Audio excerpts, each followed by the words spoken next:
Oi, povo. Estou aqui lendo os comentários do meu último vídeo e gostei do conteúdo e em vez de digitar a resposta para vocês, eu vou responder em vídeo, porque daí eu posso acrescentar algumas coisas que eu não falei no vídeo, porque ele ficou muito extenso, ficou com 38 minutos, mesmo eu fazendo uma edição. O assunto é bem complexo, o assunto tem muito conteúdo para ser ainda inserido. Eu às vezes falo demais, acabo me empolgando e falo demais. Enfim, então eu vou acrescentar alguma coisa ou outra respondendo para vocês em forma de vídeo, ok? Vamos lá, o Gengis Khan disse que dos 33 partidos, 26 sabotaram do início ao fim 2 dos mandatos dela, da Dilma, né? Em uma democracia, como ela poderia aprovar alguma coisa de bom para a população no Congresso? O próprio povo que se beneficiou dos avanços sociais foi covarde com a Dilma. O povo é singular, tá? Então o verbo tem que estar tudo no singular também. As próprias mulheres têm esta dívida com a senhora Dilma. Eu discordo de você, tá? Eu acho que a gente não tem dívida nenhuma com a Dilma, porque ela foi eleita para isso mesmo, tá? Quando a gente votou na Dilma, eu votei nela porque não tinha como, né, votar no Aécio, e eu achava que ela faria diferente, e não fez. Eu achei que a Dilma, por já estar ali sofrendo algumas ameaças, já sofrendo né, toda aquela movimentação da oposição, que a gente sabia que ia ter terceiro turno ali, eu achei que ela fosse reagir. E eu achei que a Dilma fosse reagir até o fim. Até quando ela caiu, eu achei que a Dilma fosse ter uma reação, convocar o povo, contar para as pessoas que os Estados Unidos estavam envolvidos no golpe. Ela não contou, ela teve oportunidade quando houve uma entrevista dela com aquele repórter estadunidense, Graham Wald, e ele perguntou para ela se os Estados Unidos estavam envolvidos e ela não respondeu, divagou, não respondeu. O PT em momento nenhum convocou o povo, conversou com o povo, chamou o povo para a luta, tá? E se a Dilma não tinha maioria no Congresso, o Lula teve. O Lula teve a maioria no Congresso, o Lula teve um ambiente muito favorável para fazer as reformas de base, para fazer realmente uma revolução, e não o fez. Então eu discordo com essa coisa de que o povo que se beneficiou com os avanços sociais que foram muito frágeis e a gente está perdendo tudo. Por quê? Porque não houve de fato uma mudança, o PT não fez de fato uma revolução, uma transformação na política econômica do país. O PT, ele fez o que dava para fazer no momento sem mexer com o interesse do poder dominante, e o PT caiu mesmo devido ao seu alinhamento exógeno. Porque os bancos, a corporocracia estava muito bem satisfeita com o PT. E eu vou falar mais para vocês, tá? Eu acho que o impeachment da Dilma foi, na verdade, um acordão que o próprio PT participou. Porque essa política de austeridade, privatizações, enfim, toda essa aberração que nós estamos vendo, a perda dos direitos do trabalhador, é algo que, se não for mexido no vespeiro do endividamento público e na formatação econômica, macroeconômica do país, que gira em torno do endividamento público, não tem outra saída. Foi como eu falei no vídeo, não tem atalho, não tem para onde correr. Tem que fazer uma auditoria, tem que mexer na formatação econômica da economia, e o PT não fez. A Dilma não fez, e o Lula poderia melhor do que ela ter feito. Porque o Lula pegou um ambiente, um ensejo maravilhoso, a China estava crescendo, comprando muito, foi o boom das commodities, e o Lula preferiu a conciliação. Então, eu discordo aqui, tá? Eu não acho que a gente tem dívida nenhuma com a Dilma. A Dilma fez, a gente colocou ela lá para fazer. Ela não fez o que a gente esperava. Não tem dívida nenhuma.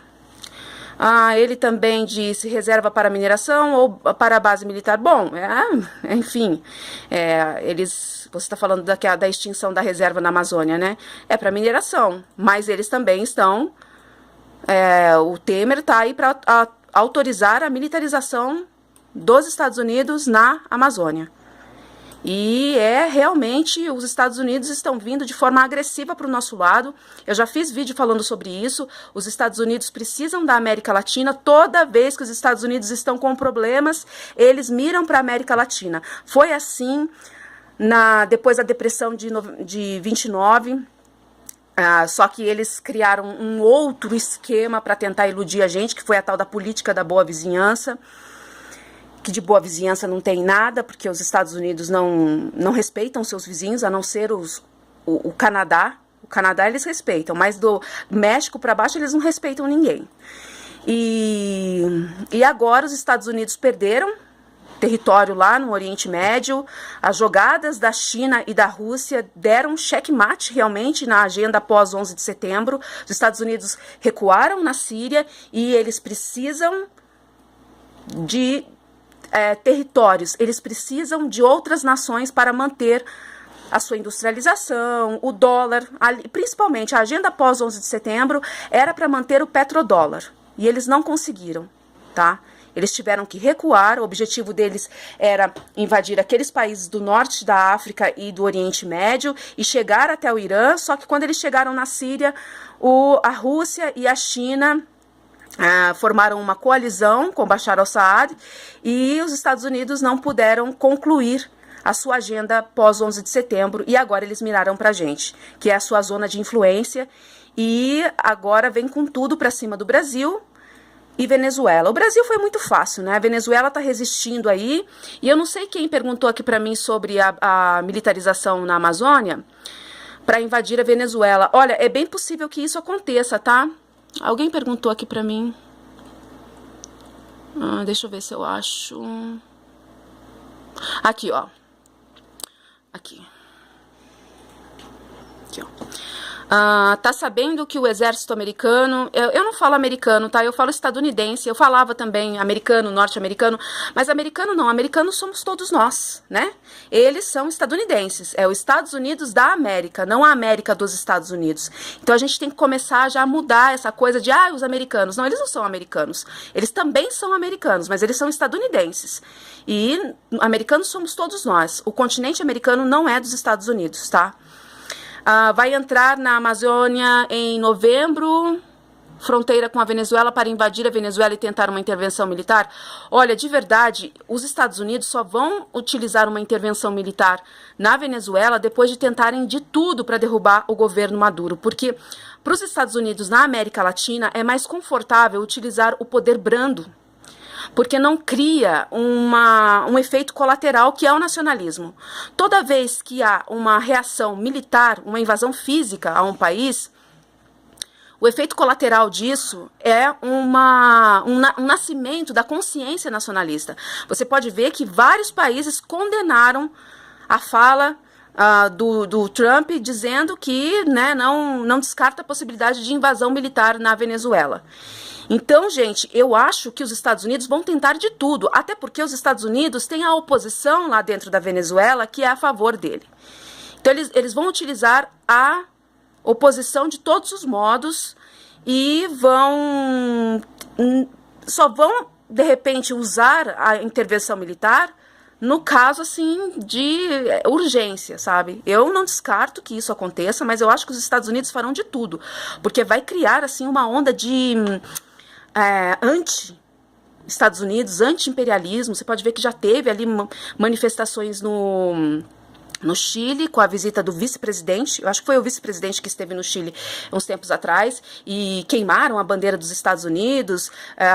Enfim, militarização, invasão militar aqui na América Latina, a essa altura do campeonato, é perigoso para os Estados Unidos. Esse poder forte, o poder mais violento dos Estados Unidos, eles utilizam muito em países que eles não têm abertura, que são impermeáveis à cultura deles, como no Oriente Médio, no norte da África.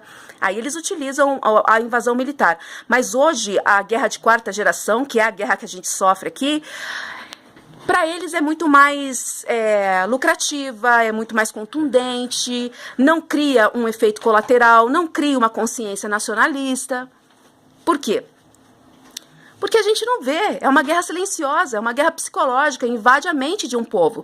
A mente de um povo é o território mais estratégico de uma nação, e é ali que eles invadem. É pior do que a guerra militar, é pior do que a guerra física, tá? Então, não descarto a possibilidade, mas eu acho que os Estados Unidos não vão se utilizarem disso assim, banalmente. Eles vão tentar de tudo, principalmente a oposição. Quando os Estados Unidos tentaram invadir Cuba, o que Fidel Castro fez? Ele pegou todo mundo que era que era a favor dos Estados Unidos, gente de lá de dentro, e mandou prender todo mundo. Mandou prender todo mundo e os Estados Unidos não obtiveram êxito, e era meio que uma invasão terceirizada. E tem gente que está falando que os Estados Unidos podem sim invadir por essa invasão terceirizada, usar a Colômbia e usar o próprio Brasil sem estar diretamente ligado a uma invasão militar. Eu não sei, sabe? Não sei. Pode ser, mas eu acho que no caso da Venezuela a oposição é muito submissa aos interesses dos Estados Unidos, é muito antinacional, a elite, então talvez eles obtenham êxito só manipulando realmente a oposição, não vão invadir diretamente. Vamos ver aqui. Quando se vê a Casa da Moeda de um país ser entregue para estrangeiros administrarem, sabe que outras coisas serão entregues. Pois é, né? E agora o nosso dinheiro pode ser impresso até no exterior. Ou seja, é realmente a total colonização, sabe? Sem véu nem parcimônia. E os Estados Unidos, quando eles perderam o poder de impressão do dólar, que a gente sabe que em 1913 o Banco Central dos Estados Unidos foi tomado, né, pelo aquele poder apátrida, Rothschild, Rockefeller, Warburg, Morgan, tomaram o Banco Central dos Estados Unidos, o Fed, e de lá para cá os Estados Unidos têm sido realmente um hospedeiro desse poder sionista, global, dos globalistas. A gente chama eles de globalistas porque eles são apátridas. E então, quando você perde realmente essas instituições e a impressão do seu dinheiro, fica muito complicado, né? Dei-me o poder de imprimir dinheiro e eu não me importarei com as leis. Então é mais ou menos isso, tá? É triste, precisamos de um presidente aparentemente íntegro, sem suas posições e honesto no poder, que represente as ideias dos brasileiros e seus reais interesses, e assim represente uma mudança efetiva no paradigma da nossa política. Infelizmente não temos uma opção verdadeiramente nacionalista. Olha, eu acho que a gente tem sim, eu acho que o Ciro Gomes é um grande nome, ele é um cara inteligente, ele é um cara que está metendo o dedo ali em vespeiro, já condenou o Trump ter aventado a possibilidade de invasão militar na Venezuela, está falando coisas que outros não falam, está se comprometendo com a auditoria da dívida. Então eu acho que o Ciro Gomes é sim um nome que a gente pode contar, um cara nacionalista, não tem aquela doença infantil do esquerdismo, mas também não é um entreguista, direitista, esteve aí presente, quase que o bigocêntrico na política nacional, conhece muito bem aí os corredores do poder, e é uma opção pra gente sim, tá? Então dá uma olhadinha nas palavras do Ciro Gomes, da competência dele, e vamos tentar dar uma chance para ele, se bem que nós sabemos que o Brasil não é bem presidente, o presidente vai ter que ser revolucionário, ele vai ter que chegar lá para matar ou morrer, vai ter que ser tipo um cara heterodoxo mesmo, e enfim, vai ter que fazer a diferença, fazer história, e o Ciro Gomes falou que vai fazer história. Pode ser que, depois de tantas agressões, o povo brasileiro pode ser que reste alguma coisa para defender. A gente acha que, né, depois de tanto apanhar, esse povo resolva reagir. Mas pode ser tarde demais, né? A gente tem que reagir antes de estar ali no fundo do poço mesmo. Se é que já não estamos, né? Ei, cadê a Janaína Pascoal, que ela pegava o livro da instituição e jogava a Dilma na força? A Janaína Pascoal não tem coragem de enfrentar o Michel Temer? Bom, a Janaína Pascoal, a gente sabe que ela foi paga pelo PSDB para fazer aquele teatro todo. É um personagem aí que apareceu, que surgiu, e a gente sabe que representa um poder, assim, comprometido até o osso. É uma pessoa que fica mandando um recadinho para as pessoas pelo Twitter, fica mandando recadinho pro Trump invadir a Venezuela. É uma pessoa descompensada, né? Infelizmente é uma profissional, professora da USP, mas é descompensada, dá até dó, dá até pena. Agora, é lógico que ela também está envolvida, ela ganhou o dela ali, ela não está fazendo de graça.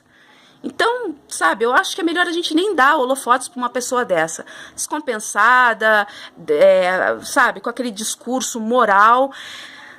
Essas pessoas, o povo lá do MBL, a oposição a Dilma, esse ódio do PT tem um discurso moral muito grande. E esse discurso moral é inútil. Não que não seja importante a moralidade da política é muito importante, mas ela foi novelizada e tem outras coisas muito mais importantes do que esse discurso moral que eles incendem uma luz apenas em um tipo só de corrupção. É como o professor Nildo Ourix fala, é uma corrupção que o dinheiro cabe em mala. A grande corrupção de verdade não cabe nem em mala o dinheiro, que está aí no sistema financeiro, na formatação econômica da nossa dívida, etc. e tal. Engraçado, ela estava na chapa 13, ela é comunista também. Ai, meu Deus do céu, da onde que você vem falar de como... Ai... Ela é comunista também, pode ficar tranquilo, viva a Venezuela e seu sucesso como nação vermelha, socialismo, só enche orgulho. Querido, primeiro que a Venezuela não é socialista, tá? A Venezuela não é socialista, a Venezuela tem uma participação do setor privado muito grande, tá? Então você pega aí pessoas que realmente entendem sobre a Venezuela e procura saber se a Venezuela é socialista ou não, tá? Então não fala bosta. E outra coisa, não é nem comunista, tá? Não é nem comunista, para com essa paranoia de ver comunismo em tudo quanto é lugar e acorda pra vida, tá? Acorda pra vida. O próximo objetivo é dividir e conquistar, pois a China e a Rússia também querem um pedaço do Brasil. Eles vão deixar os Estados Unidos levar tudo nas próximas décadas e vão surgir 3 ou 5 países no Brasil, mas não serão usados tropas militares, mas sim o próprio povo. A subida do Bolsonaro ao poder faz parte do plano para gerar uma guerra civil. Olha, pode ser, né? A gente não tem bola de cristal para saber como é que vai ser o futuro. Agora, que eu...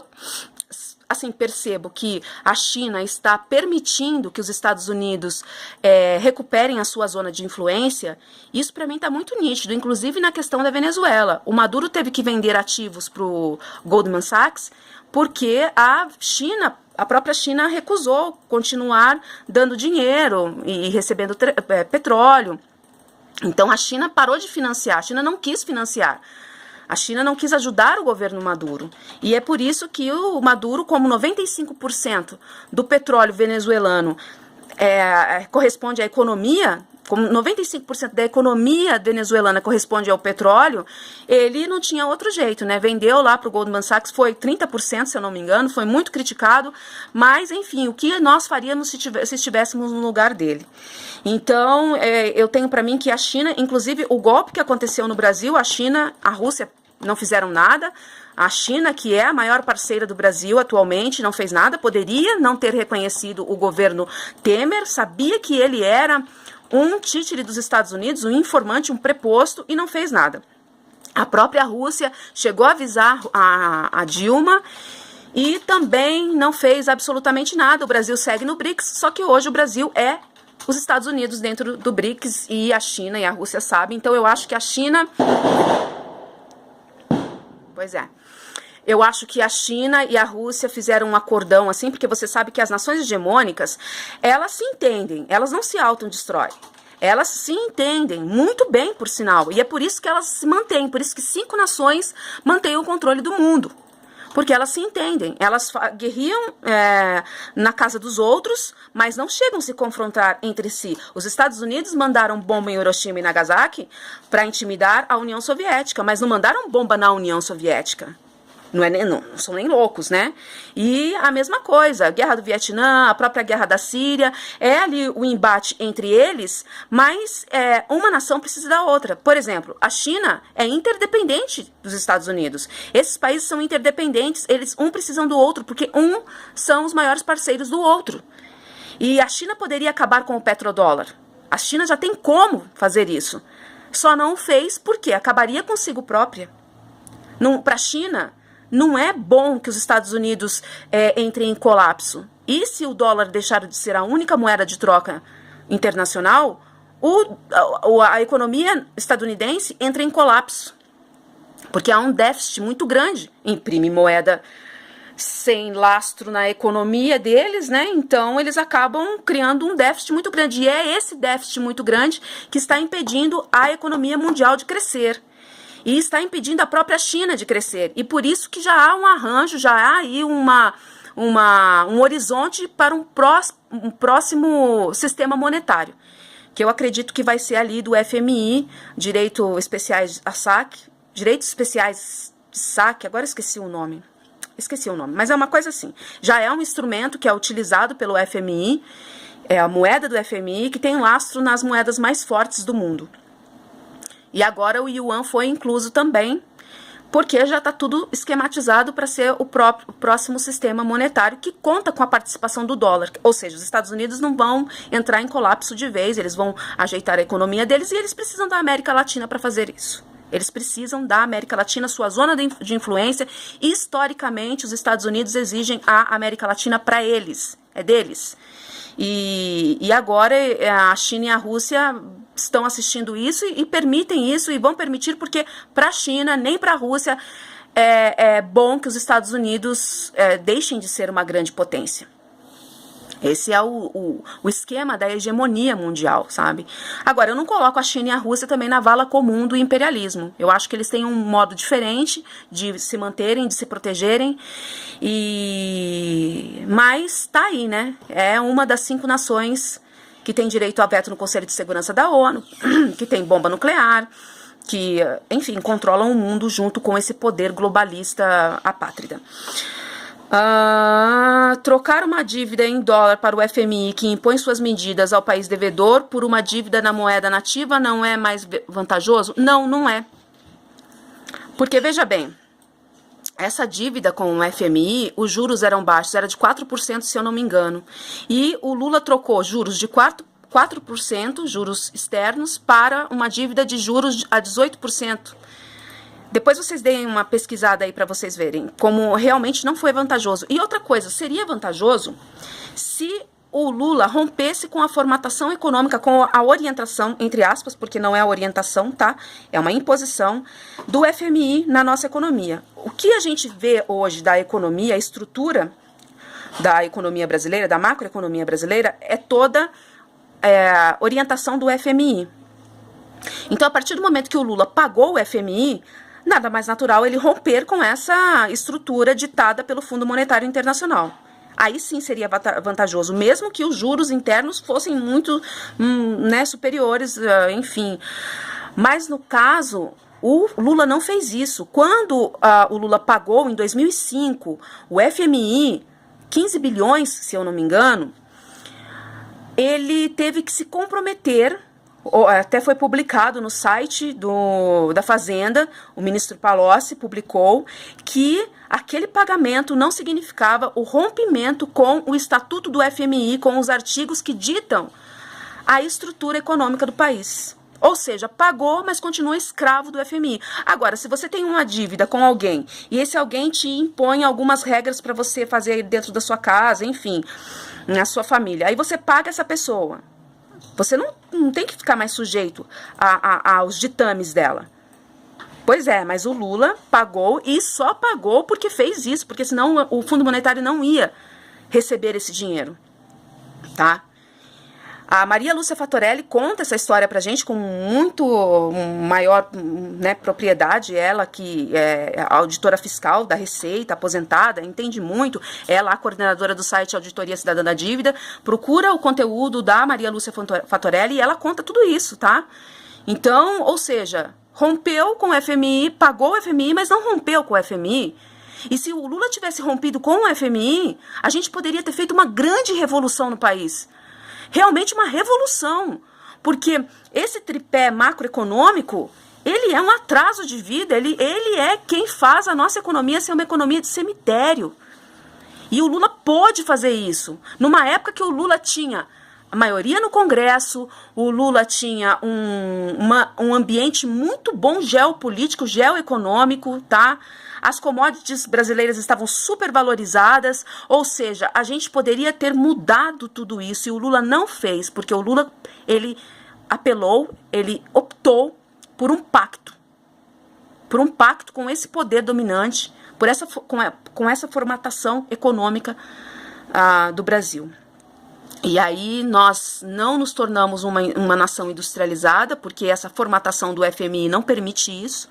O problema está na economia, tá, gente? O problema é a economia ditada pelo Fundo Monetário Internacional, que entrou no Brasil em 1983, quando aqueles empréstimos que foram feitos na década de 70, com taxas baixas, de repente se tornaram, do dia para a noite, o Fed norte-americano e o Banco de Londres elevaram essas taxas para mais de 20%. Não foi o milagre econômico que destruiu o Brasil. Não estou defendendo militar, não, tá? Não estou defendendo ditadura militar, não. Mas a gente tem que falar as coisas que, né, são corretas. O que destruiu o Brasil foi realmente o aumento das taxas de juros do nada, e aí o FMI entrou em 1983 e de lá para cá a coisa só foi piorando. Depois passou pelo governo Collor, pior, que já veio com todo aquele pacote do consenso de Washington, e o FMI então, no governo do Fernando Henrique Cardoso, ditou ainda mais, enfim, ordens pra gente aqui, lei de responsabilidade fiscal, tudo isso que faz a nossa economia ser essa economia de cemitério com metas estéreis, baixo volume da moeda, enfim. Eu vou falar rapidinho que eu quero terminar aqui. Meu celular, ele não permite que eu grave mais de meia hora e eu não vou nem fazer a edição desse vídeo que eu tô fazendo pra vocês. O Brasil não tem presidente, o Brasil não tem presidente mesmo, meu bem, não tem. Ele tem um preposto dos Estados Unidos. Fatorelli na veia, eu concordo com a Joyce, só que a Joyce é petista, né? A Joyce quer que o Lula volta. E como que a gente vai fazer? O Lula já esteve no poder, daí passou para a Dilma, não fez nada, a Dilma não fez a auditoria da dívida. Se o Lula não fez numa época em que o ambiente era bom, era propício, imagine agora que a coisa tá nessa ingovernabilidade. Então, Joyce, você tem razão, Fatorelli na veia, mas nem a Fatorelli é a favor do Lula, tá? Voltar. O Lula já teve o momento dele e eu acho que tá na hora da gente dar espaço aí pro Ciro Gomes. Setor privado tem que produzir, estratégia. Eu acho que esse negócio de socialismo não tem nada a ver, não. A auditoria da dívida é uma socialização da mais-valia. Eu acho que isso aqui também não tem nada a ver, não. Não vou me aprofundar nessas coisas porque o meu celular, ele não vai me permitir gravar mais de meia hora. Repetir o texto, técnica do 247. Repetir. Não, eu não acho que repetir conteúdo para a pessoa entender, não. Você fica repetindo o mais do mesmo, sabe? Então repete, mas repete com outras palavras, de um modo mais fácil para as pessoas entenderem. Fica colocando termos em inglês, um economês, sabe? Dá uma diluída naquilo, transforma numa linguagem audível para as pessoas, enfim, né? Para as pessoas entenderem, inteligível, na verdade, para as pessoas. Audível não, inteligível. Putz, como comando militar na Amazônia, perde as forças estrangeiras no norte do país, entreguismo total, né, cara? Instala a extensão, eu não vou instalar nada, eu sou uma anta com esse negócio de computador, sabe? Eu vou e não vou instalar nada, depois eu peço pra alguém dar uma olhada aqui, porque realmente muita propaganda, site defendendo o PT, trágico, Lula teve a sua grande oportunidade, é o que eu falei, o Lula teve uma grande oportunidade. Respeito sua opinião, sinto falta, demorar. Eu vou ver se eu posto mais vídeos assim, falando sobre comentários. Umas coisas não tão trabalhadas, porque eu também não tenho muito tempo. E às vezes eu fico meio desanimada de tudo que tá acontecendo. Eu fico desanimada com os comentários, eu fico desanimada com a minha vida, com esse país, com tudo. Que a gente sabe, a gente fala, mas as pessoas não entendem. Mas a gente não pode desanimar, né? Ai, o gado foi bem criado, né? O gado foi bem criado, cara. E o PT não educou, né? Essa geração inteira. Essa geração foi educada para ser gado e continua sendo gado. O povo exterminado foi educado pela mídia, é verdade. Bom, é isso aí, gente. Eu vou me despedir de vocês aqui e depois eu volto para responder mais alguns comentários, tá bom? Tchau, tchau, beijo.